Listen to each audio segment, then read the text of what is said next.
Magandang umaga po sa ating mga viewers.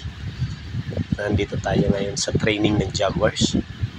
Kanina nag-tune up game tayo sa 3-on-3. So bali dalawang set ng team ang ginawa natin. Ginawa natin sa 5v5 sa Jaguars team. At pinaglaban natin sa ating 3-on-3 na event.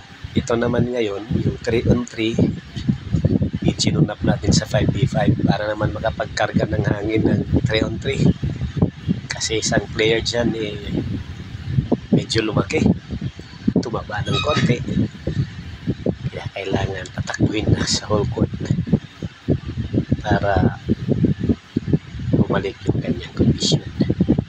Ito ngayon nakikita nyo yung Jaguars team naglalaro ng full court press para takbuhan palagi, walang zone ng defense para marami mag-develop natin stamina, speed at endurance. Nakikita nyo naman medyo mainit dito dahil walang gym na available, kaya dito tayo sa labas na court lang naglaro.